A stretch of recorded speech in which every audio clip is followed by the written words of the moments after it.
Bonjour, voici votre cours sur les micro-organismes. C'est plutôt un cours qui reprend des choses qu'on a déjà vues et c'est aussi un sort de renforcement des connaissances et, euh, et une introduction à ce que ce sont les micro-organismes. D'abord, on va se poser des questions et c'est des choses qu'on a déjà parlé en cours. Pourquoi veut-on conserver les aliments? Qu'est-ce qui dégrade ces aliments? Et comment résister aux microbes? Et est-ce que tous les microbes sont mauvais? On est dans une période actuellement avec le Covid-19 qui est assez angoissant parce qu'on pense que vraiment tous les microbes c'est vraiment des méchants et des choses terribles. Mais en fait, c'est pas tout à fait vrai. Et nous savons que nous avons besoin de certains microbes pour pouvoir faire la nourriture comme la bière et les pains, les fromages. Et donc, avant de rentrer dans les détails pour ces trois questions, nous allons devoir savoir qu'est-ce que c'est un microbe déjà. Donc ici, je vous ai mis un petit dessin que j'ai trouvé sympa à mettre pour la partie hygiène de l'alimentaire, qui est en fait le but d'une bactérie, des microbes, c'est toujours arriver à contaminer des endroits qui peuvent nous faire tomber malade.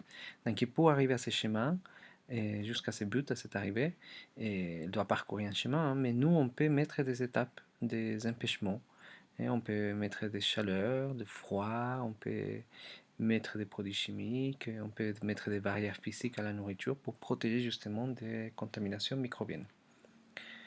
Et, d'abord, on va parler de qu'est-ce que c'est les micro-organismes. Donc, un micro-organisme, c'est un être vivant invisible à l'œil nu et observable dans un microscope. On ne prend pas en compte les parasites et les virus qui ne sont pas considérés comme des êtres vivants. Donc justement, Covid-19 n'est pas vraiment un être vivant, c'est un virus, donc c'est une molécule qui provoque des dommages dans les cellules.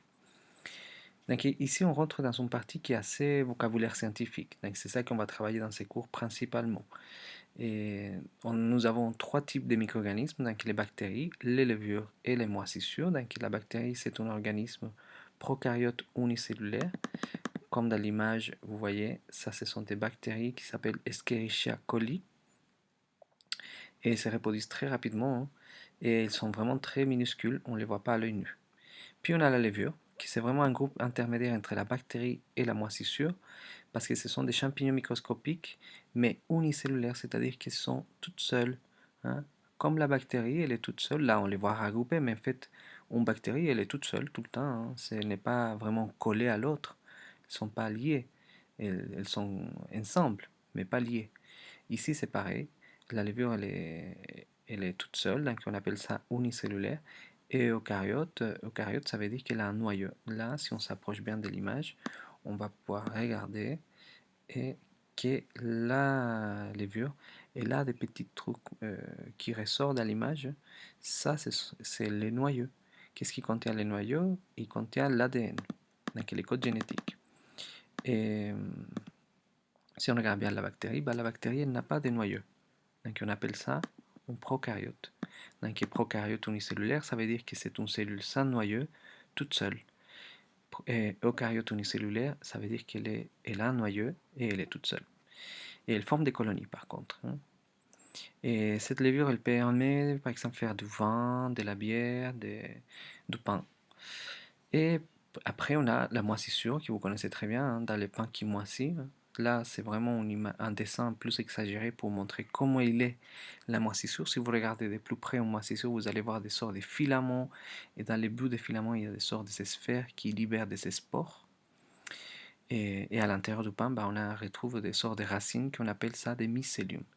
Donc les moisissures, ce sont les champignons microscopiques et elles sont pluricellulaires eucaryotes. Ça veut dire que cette structure-là, qu'on voit là, elle sort des bras avec une boule au bout, en fait, il est composé de cellules et ils sont tous attachés et ça s'appelle des pluricellulaires et les eucaryotes. Ça veut dire que les cellules qui composent les champignons contiennent des noyaux. Et voilà pour les trois types de micro-organismes, donc on a déjà en parlé en cours. Juste, je reviens pour vous renforcer ces connaissances et on va regarder de plus près qu'est-ce que c'est eucaryote, unicellulaire et pluricellulaire. Et justement, c'est la suite. Donc, qu'est-ce que c'est une cellule déjà? C'est l'unité de base de la vie. Donc, c'est à partir de ce moment qu'on peut parler d'un être vivant. Elle forme les êtres vivants et elle fonctionne comme un mini-être vivant. Elle peut avoir plusieurs formes et se retrouver seule ou en groupe. Donc, voici un cours qu'on a déjà fait et qu'on a regardé Cosmos pour faire ça. C'est l'échelle de la vie ou l'échelle du vivant. C'est la même chose. Et donc, on commence des plus petits, c'est l'atome, et on peut aller jusqu'à la population, la Terre, l'univers. Entre les plus petits et les plus gros, ben, on a des étapes. Hein. On doit d'abord passer par une échelle des molécules, puis une échelle des cellules virus, puis une échelle des tissus, les organes, l'organisme, la population. Dans la cellule, on peut retrouver, donc, comme on a dit tout à l'heure, deux types, prokaryotes, comme la bactérie, et eucaryotes. Donc là, on retrouve la cellule animale et la cellule végétale. Toutes les deux, elles sont eucaryotes. On peut aussi inclure les champignons. Donc, il n'est pas oublié, eucaryote, ça veut dire une cellule avec noyau. Prokaryote, ça veut dire une cellule sans noyau. Et les noyaux, qu'est-ce que c'est? C'est les lieux dans les cellules où l'ADN est stocké et protégé. Et là, juste pour vous aider encore dans votre imagination et pour apprendre ces vocabulaires, une cellule unicellulaire, c'est un être vivant tout seul. Une cellule pluricellulaire, c'est un être vivant qui compose un ensemble et qui ont les mêmes caractéristiques. On ne peut pas mettre, on peut pas appeler un être unicellulaire ou pluricellulaire composé de cellules différentes. Il faut que les cellules soient les mêmes. Donc, par exemple, notre peau, c'est un tissu formé de cellules de peau. Donc, c'est une partie pluricellulaire de notre corps. Nous, les êtres humains, on est des êtres vivants pluricellulaires eucaryotes. Pareil pour la feuille, ça c'est un exemple d'une feuille en fait. Et elle est formée de cellules végétales qui sont tous pareilles. Elles s'attachent à elles-mêmes et ensemble forment la feuille, qui est un tissu végétal. Donc je répète ici, l'attachement des cellules forme des tissus, l'attachement des tissus forme des organes, l'attachement des organes forme un organisme. C'est important parce que vous avez un exercice à faire sur ça. Donc voilà votre cours, c'est vraiment la base de la base. Hein. Il n'y a rien d'exceptionnel, c'est des choses qu'on a déjà parlé en cours. Donc maintenant, vous allez travailler un peu, des analyser des images, des choses à faire comme ça, de ce type. Donc le premier exercice, c'est l'observation des micro-organismes. Donc je vous demande que pour chaque image, vous me décrivez avec vos mots les structures des cellules. Donc qu'est-ce que vous voyez à l'intérieur? Est-ce qu'elle est plutôt carrée, ronde, sphérique, grosse, petite, longue, courte? Est-ce qu'elle est en groupe? Est-ce qu'elle est individuelle?